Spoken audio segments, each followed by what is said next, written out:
नमस्कार, मी सुमित शंकर सावंत आणि तुम्ही पाहताय TV9 मराठी। मेट्रो नाईट या बुलेटिनमध्ये तुमचं स्वागत। सुरुवातीला एक महत्त्वाची बातमी आहे। रोहित पवारांच्या मतदारसंघात पैशांचं वाटप केलं जात आहे असा आरोप भाजपाने केला आहे। निवडणूक आयोगाने त्वरित कारवाई करावी अशी मागणी देखील भाजपाची आहे। आता सुप्रिया सुळेंनी मूग गिळून गप्प बसू नये असंही भाजपने म्हटलंय। तर काय आहे भाजपाचं ट्विट, आपण ग्राफिक्सच्या माध्यमातून बघूयात। कर्जत जामखेड मतदारसंघात रोहित पवार यांच्या बारामती ॲग्रो कंपनीचे अधिकारी पैसे वाटप करत असल्याचं उघड झालंय। या अधिकाऱ्यांकडे दारूसाठी किती पैसे आणि कुणाला द्यायचे किती याचा तपशील आहे। मतदारांची यादी आणि पैशांचं घबाडही सापडलंय।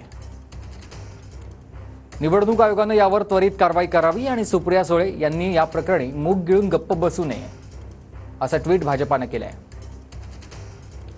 संजय राऊत साहेब, यावर तुम्ही काही बोलणार आहात का? आणि महाविकास आघाडीचं जे पितळ उघड पडलंय त्याबद्दल काही तुमची टिप्पणी होणार आहे का? याचा आम्ही वाट पाहतो।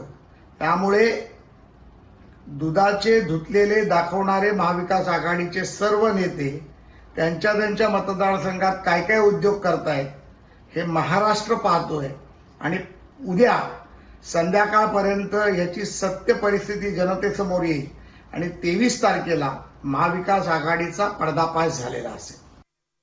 भाजपचं राजकारण फार पलीकडे गेलेलं आहे। जर सामान्य लोक घाबरून मतदानच करणार नसतील तर मग उद्या जाऊन सामान्य लोक नाही तर चांगले प्रतिनिधी कसे निवडले जातील? जी काही अमाऊंट आहे ती फार लहान अमाऊंट आहे आणि ती लहान अमाऊंट असली तरी त्यात बऱ्यापैकी मॅनिप्युलेशन झालेलं आहे। बऱ्याच काही गोष्टी झालेल्या आहेत, पेपरवर काही गोष्टी लिहून घेतलेल्या आहेत दबाव तंत्रातून आणि बरंच काय। त्यामुळे कुठेही दिशाभूल होऊ नये याची दक्षता मीडियाने सुद्धा घ्यावी आणि सर्व राजकीय नेत्यांनी तिथं घ्यावी।